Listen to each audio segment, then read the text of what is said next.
రమేష్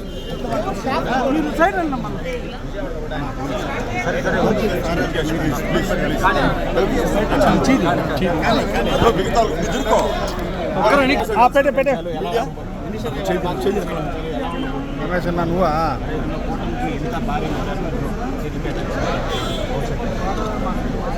కూటమి పట్ల అచంచల విశ్వాసం ఎందుకంటే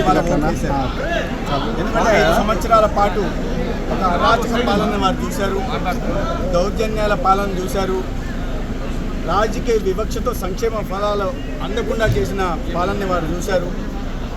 కేవలం ఉత్తుత్తి బట్టలు నొక్కుతూ అభివృద్ధిని పూర్తిగా విస్మరించి ఒక అభివృద్ధి రహిత పాలనను కూడా వారు చూశారు. ఆంధ్రప్రదేశ్ అభివృద్ధికి చిరునామాగా నిలిచేది. అటువంటి ఆంధ్రప్రదేశ్ ఇవాళ 5 సంవత్సరాల కాలంలో 20 సంవత్సరాల వెనక్కి వెళ్ళిపోయింది. ఆంధ్రప్రదేశ్ అంటే ఒక అప్పుల ప్రదేశ్గా దేశంలోని ప్రజలందరూ భావించే పరిస్థితుల్లో ఇవాళ జరిగిన సార్వత్రిక ఎన్నికల్లో ప్రజలు కేంద్రంలో నరేంద్ర మోడీ గారిని, రాష్ట్రంలో చంద్రబాబు నాయుడు గారిని, పవన్ కళ్యాణ్ గారిని చూసి కూటమికి ఒక అఖండ విజయాన్ని చేకూర్చి పెట్టారు. ప్రజలు కూటమి పైన, కూటమి నాయకత్వం మీద చాలా పెద్ద బాధ్యతను పెట్టారు. ఎందుకంటే 5 సంవత్సరాల్లో ఈ రాష్ట్రంలో జరిగిన విధ్వంసం, అన్యాయం సరి చేయాలంటే చాలా దార్శనికత కలిగిన నాయకత్వం అవసరం ఉంటుంది. అదృష్టవశాత్తు కేంద్రంలో నరేంద్ర మోడీ గారి ప్రభుత్వం, రాష్ట్రంలో చంద్రబాబు నాయుడు గారు ముఖ్యమంత్రి కావడం, ప్రజలు మళ్ళీ ఈ చిన్నాభిన్నమైన ఆర్థిక వ్యవస్థ మళ్ళీ గాడిలో పడుతుంది, ప్రజల భవిష్యత్తు బాగుంటుందని వారు భావిస్తున్నారు.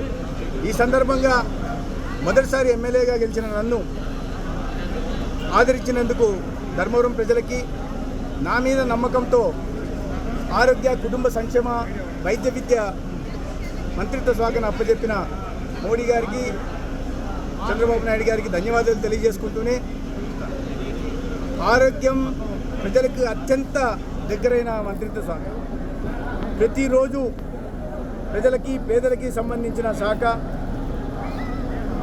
ఇటువంటి శాఖ నా మీద నా బాధ్యతను పెంచిందని నేను భావిస్తున్నాను. అందుకే ఇవాళ ఆ బాధ్యతలు తీసుకొని సంబంధిత అధికారులతో జరిగింది. ఈ సందర్భంగా మా ప్రాధాన్యత రాష్ట్రంలో ప్రజలందరికీ కూడా, పేదలందరికీ కూడా, అర్హులైన పేదలందరికీ కూడా ఒక మెరుగైన వైద్యం అందించడం, ప్రభుత్వ ఆసుపత్రుల్లో మౌలిక సదుపాయాల కల్పన, మెడికల్ ఎక్విప్మెంట్ పెంచడం, ఒక కార్పొరేట్ ఆసుపత్రులు లభించే వైద్యం ఏదుందో దాన్ని ప్రభుత్వ ఆసుపత్రిలోనే ఉచితంగా అందించే ప్రయత్నం కూడా ప్రయత్నం చేస్తాం. గత 5 సంవత్సరాలుగా కేంద్రం నుంచి పెద్ద ఎత్తున నేషనల్ హెల్త్ మిషన్ ద్వారా నిధులు వస్తుంటే రాష్ట్రం వాటా ఇవ్వకుండా ఆ నిధులను కూడా దారి మళ్లించే ప్రయత్నం చేసింది. 15th ఫైనాన్స్ కమిషన్ నుంచి ఏటా 500 కోట్ల రూపాయలు వస్తుంటే వాటిని దారి మళ్లించే ప్రయత్నం చేశారు. కేవలం ఎన్ఆర్ఈజీఎస్ నుంచి వచ్చిన నిధులతో విలేజ్ హెల్త్ క్లినిక్లు నిర్మించి దాంట్లో కూడా గతంలోనే ఏఎన్ఎంలు సబ్ సెంటర్లో, కేంద్రం నిర్వహించే సబ్ సెంటర్లో ఏఎన్ఎంలు ఉంటే వాళ్ళని కాదని కొత్తగా తీసుకున్నారు. ఇప్పుడు పాత ఏఎన్ఎంలు ఏం చేయాలో అర్థం కాని పరిస్థితి. అంటే ఒక తుగ్లక్ నిర్ణయాలు గత 5 సంవత్సరాల్లో రాష్ట్రంలో అన్ని విభాగాల్లో తీసుకున్నారు, ఈ మంత్రిత్వ శాఖ విభాగంలో కూడా తీసుకున్నారు. ఒక ఆరోగ్యశ్రీ అనేది కేవలం వాళ్ళ ఆదాయ వనరులుగా ముప్పడిగా వాళ్ళకి సంబంధించిన పార్టీ సానుభూతి పరులకు, పార్టీకి సంబంధించిన వాళ్ళ ఆసుపత్రులకు ఎంపానల్మెంట్ చేసి వాళ్ళు ఇష్టారాజ్యంగా దోచుకుంటుంటే, తప్పుడు ఆరోగ్య పత్రాలు సృష్టిస్తుంటే, చెయ్యని వైద్యాన్ని చేసినట్టుగా చూపి వాళ్ళ దోచుకున్నారు. అవన్నీ కూడా బయటికి రావాల్సి ఉంది. అందుకనే వీటి మీద అన్నిటి మీద ఒక్కొక్క విభాగం మీద శ్వేతపత్రం ప్రకటించి దాన్ని లోతుగా పరిశీలించి వీటి మీద చర్యలు తీసుకునే ప్రయత్నం చేస్తాం. ప్రక్షాళన చేయాల్సిన అవసరం వచ్చింది. 5 సంవత్సరాల్లో ఎంతగా ఒక దరిద్రపు స్థితికి జారిపోయిందంటే రాష్ట్రంలో ఆరోగ్య శాఖ అనారోగ్య శాఖగా మారింది. దాన్ని ప్రక్షాళన చేసి మళ్ళీ ఆరోగ్య శాఖగా మార్చి ప్రజలందరికీ మంచి వైద్యాన్ని అందించాల్సిన అవసరం ఉంది.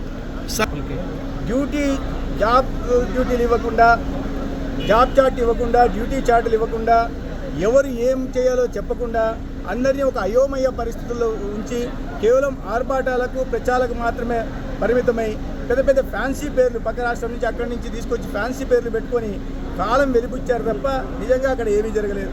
32 యాప్లు మొత్తంగా కలిపి ఆ యాప్లు నింపడానికి తప్ప క్షేత్రస్థాయిలో ఎవరు వెళ్ళి ప్రజల్ని ఏ ఇబ్బందులు ఉన్నాయి, ఎటువంటి సమస్యలను ఎదుర్కొంటున్నారని చూసిన పాపాన పోలేదు. యాప్లతో ఆశా వాళ్ళని, ఏఎన్ఎంలని వీళ్ళని ఇబ్బంది పెట్టడం, డాక్టర్లను ఇబ్బంది పెట్టడం, డ్యూటీ ఛార్జీలు వేయకపోవడం, చార్ట్ వేయకుండా కాలం వెలిపించే ప్రయత్నం చేశారు. ఉన్న వాటికి కూడా ప్రోటోకాల్ డ్యూటీలకు డాక్టర్లను వాడుకున్నారంటే డాక్టర్లు ఉన్నది ప్రజలకు వైద్యం అందించడానికా, ఓపీలో ఉండడానికా, లేకపోతే ప్రోటోకాల్ డ్యూటీలు మంత్రులు గీతుల్లోకి కాపలా గాయడానికా? ఇటువంటి దౌర్భాగ్యకర పరిస్థితుల్లో అన్నిటి కూడా ప్రక్షాళన చేసే ప్రయత్నం చేస్తాం. అలా ముఖ్యమంత్రి గారితో కూర్చొని ఒక్కొక్క డిపార్ట్మెంట్లో మంత్రి గురించి ఒక సమీక్ష చేయడం జరుగుతుంది, రివ్యూ చేయడము, వారికి ప్రజెంటేషన్ ఇవ్వడం జరుగుతుంది. దాని తర్వాత పూర్తిగా అవగాహన పెంచుకున్న తర్వాత, అన్ని విషయాల్లో లోతుగా అవగాహన పెంచుకున్న తర్వాత నిర్ణయాలు తీసుకోవడం నా అదృష్టంగా భావిస్తున్నాను. ఒక భారతీయ జనతా పార్టీలో సామాన్య కార్యకర్తలకు గుర్తింపు ఇచ్చే సంప్రదాయం ఉంది.